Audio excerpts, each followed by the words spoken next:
चलो जी, आज जो हम लोग जब पिछले चैप्टर में हम लोग पढ़े बाबू, दिल्ली सल्तनत के बारे में पढ़ रहे थे कि दिल्ली सल्तनत में दिल्ली को बसाने का जो काम, सुनो, दिल्ली को जब वो बसाने का काम किसने किया था बाबू? आज से 950 साल पहले तोमर राजपूत के राजवंशों ने क्या किया था जी? दिल्ली को बाबू बसाने का काम किया था। और दिल्ली को उस समय जानते एक व्यापारिक केंद्र के रूप में बाबू उसको बसाया गया था। लेकिन बाबू धीरे धीरे बाबू क्या किया जी? दिल्ली को क्या किया बाबू? एक मतलब कि राजधानी के रूप में, एक शहर के रूप में, बड़े व्यापारिक केंद्र के रूप में बाबू विकसित होने लगा। अरे 13वीं शताब्दी तक आते आते लगभग बाबू क्या किया जी? इस पर मतलब जो क्या किया, दिल्ली एक बहुत बड़ा क्या किया जी? एक बहुत बड़ा क्या किया जी? आपका एक केंद्र बन गया। कौन? दिल्ली। दिल्ली में जो पहला जो वो तुर्क शासक बना वो आपका बना बाबू कुतुबुद्दीन ऐबक। मोहम्मद गोरी के बाद बना कौन? कुतुबुद्दीन ऐबक। कुतुबुद्दीन ऐबक के बाद बना इल्तुतमिश के बाद बना राजिया सुल्ताना, और राजिया सुल्ताना के बाद बना बलबन। फिर बाबू जो उसके बाद जो दिल्ली सल्तनत का जो राजा बना वो बना बाबू कौन? आपका खिलजी वंश आया। खिलजी वंश में बाबू आया गयासुद्दीन खिलजी, उसके बाद अलाउद्दीन खिलजी, फिर आया कौन? आपका तुगलक वंश। हमने आपको पिछले क्लास में 5 वंश के बारे में बताया था। तो जो तुगलक वंश में जो बाबू आया गयासुद्दीन तुगलक, मोहम्मद बिन तुगलक, फिरोज शाह तुगलक। उसके बाद अरे बाबू हमने जो आपको बताया था सैयद वंश। सैयद वंश का संस्थापक कौन था? खिजर खां था। उसके बाद आया कौन? आपका लोदी वंश। लोदी वंश में जो पहला जो शासक कौन था? बहलोल लोदी। बहलोल लोदी के बाद बना कौन? आपका इब्राहिम लोदी। इब्राहिम लोदी। अब देखो जी, सुनो, आज जो बाबू अब जो हम सबको जो पढ़ना है जो है कि भाई तुर्क शासन की स्थापना, ठीक है, तुर्क शासन की स्थापना। आखिर बाबू ये जो तुर्क शासक के क्या चीज़? अब ठीक है, अब बाबू देखना किसके बारे में? तुर्क शासक की स्थापना, कि भैया तुर्की लोग किस तरह से बाबू क्या किया जी? तुर्क लोग क्या किया जी? आपका शासन क्या किया बाबू? स्थापित किया। तो देखो रे भाई, तुर्क शासक में बाबू अगर सबसे पहले अगर बाबू देखा जाए तो मोहम्मद गोरी ने क्या किया जी? तुर्की एक आक्रमणकारी था। पहला जो तुर्की का जो आक्रमणकारी कौन था बाबू? आपका मोहम्मद गोरी। कौन था? मोहम्मद गोरी क्या था जी? मोहम्मद गोरी क्या था? आपका पहला तुर्क आक्रमणकारी शासक था। लेकिन देखो बाबू वो क्या किया बाबू? मोहम्मद गोरी बहुत दिन तक आपका 1192-93 के आसपास आया और 1206 में बाबू इसकी मृत्यु हो गई। मोहम्मद गोरी के मरने के बाद दिल्ली का जो बाबू जानते हो, ये जो एक उसका गुलाम था, उसका नाम क्या था? गुलाम था। गुलाम सेना नायक था। गुलाम सेना नायक था। गुलाम सेना नायक था। गुलाम सेना नायक था। उसका जो बाबू उसका नाम था क्या? कुतुबुद्दीन ऐबक। कुतुबुद्दीन ऐबक। कुतुबुद्दीन ऐबक। कुतुबुद्दीन ऐबक था। कौन? आपका एक कुतुबुद्दीन ऐबक किसका सेना था? मोहम्मद गोरी का। वो क्या था? गुलाम था। उसी को बाबू क्या किया जी?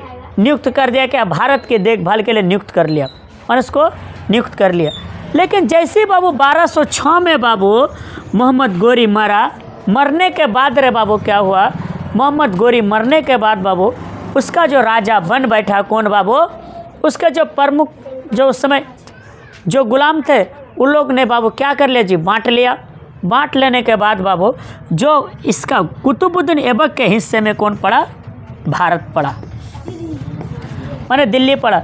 इसके बाद बाबू क्या किया जी? तुर्क सुना, इसने कुतुबुद्दीन ऐबक ने क्या किया बाबू? सिंध एवं मुल्तान के अतिरिक्त भारतीय शासन को, भारतीय प्रांतों को अपने नियंत्रण प्राप्त कर लिया। ये बाबू कुतुबुद्दीन ऐबक क्या किया जी? सुनो, कुतुबुद्दीन ऐबक क्या किया बाबू? जैसे ही राजा बना, राजा बनने के बाद मुल्तान से लेकर सिंध, जो आपका अफगानिस्तान का कुछ इलाका है, सिंध और मुल्तान, सिंध और मुल्तान से लेकर, सिंध और मुल्तान से लेकर, बात नहीं करो, सुना, सिंध और मुल्तान से लेकर सिंध और मुल्तान से लेकर बाबू पूरे भारत को बाबू एकदम पूरा क्या कर दिया जी, पूरा भारत का कुछ हिस्सा तक को बाबू इसने क्या कर लिया, अपना राज्य में शामिल कर लिया। किसने? आपका कुतुबुद्दीन ऐबक ने।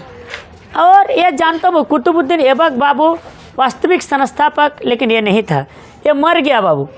इसने क्या किया बाबू, इसके बाद जो बाबू जो राजा जो बना इल्तुतमिश बना। कौन बना? इल्तुतमिश। कुतुबुद्दीन ऐबक के बाद राजा कौन बना? इल्तुतमिश बना। इल्तुतमिश इल्तुतमिश बना। इल्तुतमिश जानता बाबू ये वास्तविक संस्थापक था। इल्तुतमिश के बाद जो बाबू राजा जो बना, इल्तुतमिश के बाद जो बाबू राजा जो बना, उसका जो बाबू बेटी था उत्तराधिकारी के रूप में बाबू बना, वो था राजिया सुल्ताना। राजिया सुल्ताना ये बाबू क्या किया जी, राजा बाबू बना। लेकिन ये भी बाबू क्या किया, बहुत दिनों तक बाबू राजा बन करके ये नहीं रह पाई। इसने क्या किया बाबू, फिर जान तो इसके बाद जो है क्या कि दिल्ली का बाबू स्थानांतरण जो किसके हाथ में चला गया, राजिया सुल्ताना के बाद बाबू चला गया किसके हाथ में? बलबन के हाथ में। बलबन किसके हाथ में? बलबन के हाथ में बाबू चला गया। तो अगर आपसे क्वेश्चन पूछा जाएगा यहाँ से कि बाबू दिल्ली सल्तनत का मोहम्मद गोरी के बाद राजा कौन बना? कुतुबुद्दीन ऐबक। कुतुबुद्दीन ऐबक क्या था? गुलाम सेना नायक था। एक क्या था? गुलाम सेना नायक था। कुतुबुद्दीन ऐबक ने कहाँ से कहाँ तक मिला? तो सिंध और मुल्तान को क्या किया? भारत में मिला लिया। हालांकि उससे पहले था भी, भारत का हिस्सा ही था, लेकिन उसको ज़्यादा मजबूती प्रदान कर दिया थोड़ा सा। अच्छा, उसके बाद बाबू राजा कौन बना? कुतुबुद्दीन ऐबक के बाद इल्तुतमिश। इल्तुतमिश के बाद राजा कौन बना? राजिया सुल्ताना। राजिया सुल्ताना के बाद कौन बना? बलबन बना। कौन बना? बलबन बना बाबू, क्या राजा बना दिल्ली का। यहाँ तक में कोई दिक्कत है किसी को? ठीक है। अब बाबू इसके बाद देखो रे बाबू, इसके बाद जो ये उस समय का बाबू नक्शा था, यही देखो। हाँ ठीक है, ये बाबू देखो अलाउद्दीन खिलजी के टाइम का बाबू ये सैनिक अधिकार था। बात नहीं करो, देखो कितना बाबू बड़ा भारत था। दिल्ली से बाबू पूरा क्या करता था जी, मतलब जो कि राज चलता था। देखो रे बाबू उस समय का भारत देखो कितना बड़ा था एकदम, पूरा सब ये सब बाबू भारत का हिस्सा था। ठीक है, आप नक्शा में आप देख सकते हो। उसके बाद रे बाबू देखो दिल्ली का सुल्तान आखिर शासन कैसे चलाते थे।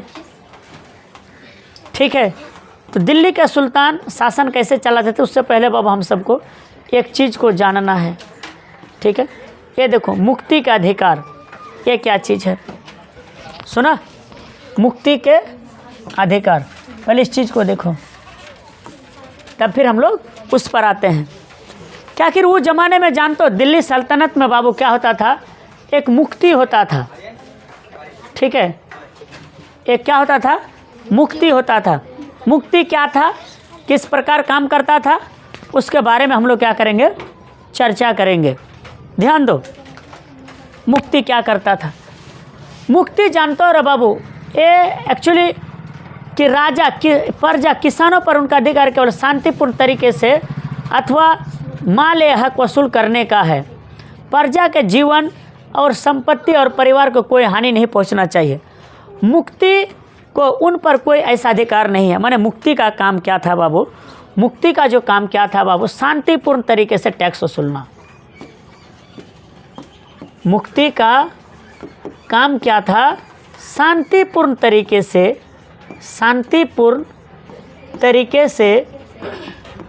से कर वसूलना। इसका मेन काम यही था, शांतिपूर्ण तरीके से क्या करना? कर वसूलना, टैक्स वसूलना ही क्या था बाबू? उसका क्या था? मेन काम था। तथा अगर बाबू कोई भी मुक्ति अगर यदि मान लो आम पब्लिक पर अगर यदि बदमाशी करता था, आम पब्लिक को अगर यदि पब्लिक को जनता को अगर परेशान करता था तो उसके ऊपर बाबू जानते हो टैक्स, उसको ऊपर बाबू दंड भी उसको लगता था।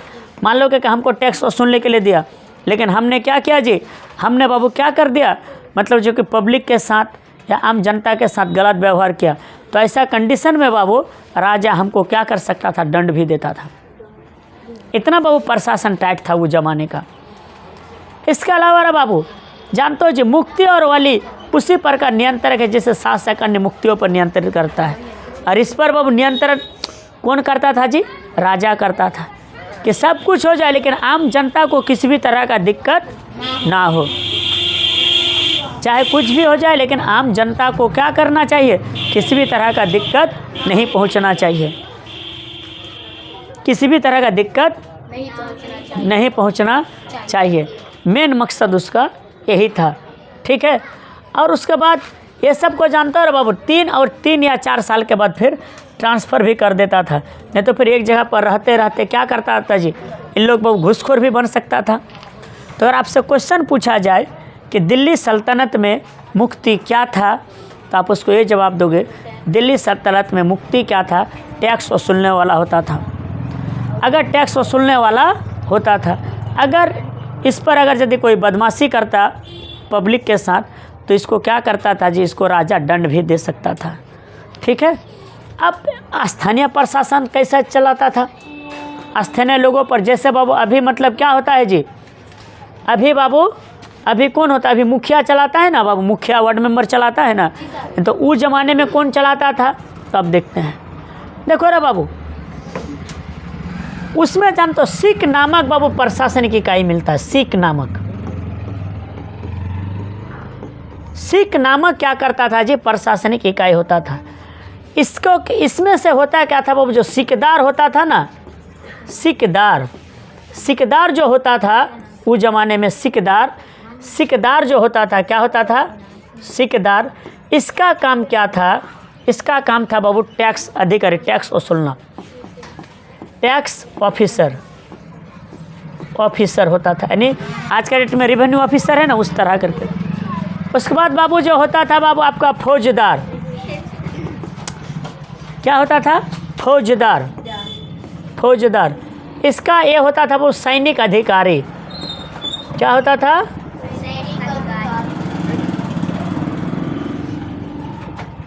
सैनिक अधिकारी होता था। इसके अलावा बाबू सिख से जुड़े जो पदाधिकारी होते थे, इन लोगों का काम क्या था बाबू, अपने अपने इलाके में शांति बनाए रखना, शांति बनाए रखना इसका काम था। तो अगर आपसे क्वेश्चन पूछा जाए भाई सिख का काम क्या था, तो अपने अपने इलाका में क्या करना, शांति बनाए रखना। सिकदार क्या था भैया, तो टैक्स वसूलने का काम का वाला अधिकारी होता था। और जो बाबू फौजदारी होता क्या था, सैनिक अधिकारी होता था। एक आता था बाबू चौधरी, ये जानते हो चौधरी लगभग 100 गांव का प्रधान होता था, यानी 100 गांव का मालिक होता था, प्रधान। कितने गांव का, 100 गांव का प्रधान होता था। बाद में फिर क्या करता था जी, परगना बना, परगना से फिर वो केंद्र में जाता था। और जान तो गांव शासन के क्या थे, सबसे छोटी प्रशासन होते थे। और जो गांव का जो सबसे जो छोटा जो अधिकारी होता था उसको कहते हैं खूत, मुकदम और पटवारी, ठीक है, पटवारी।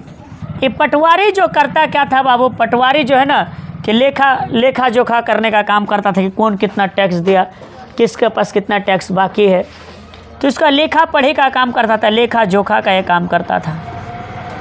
कौन, आपका पटवारी, ठीक है। यहाँ तक में कोई दिक्कत है? अब हमको रिपीट मारने दो। तो बाबू सिख का काम क्या होता था, अपने एरिया में शांति बनाए रखना। सिकदार का काम क्या होता था, वो तो टैक्स वसूलने वाला ऑफिसर। फौजदार क्या होता था, तो सैनिक अधिकारी। चौधरी कितने गांव का प्रधान होता था, 100 गांव का मालिक होता था। और खूत, मुकदम, पटवारी का काम क्या था बाबू, लेखा जोखा करने का काम करता था। क्या ये टॉपिक में कोई दिक्कत है? फिर रिपीट मारने दो हमको। मोहम्मद गोरी का गुलाम कौन था, कुतुबुद्दीन ऐबक। कुतुबुद्दीन ऐबक के बाद बादशाह कौन बना, राजा कौन बना, इल्तुतमिश। इल्तुतमिश के बाद कौन बना, राजिया सुल्ताना। राजिया सुल्ताना के बाद बलबन। बलबन। कोई दिक्कत है? अच्छा ठीक है, आज के लिए इतना ही रहने देते हैं।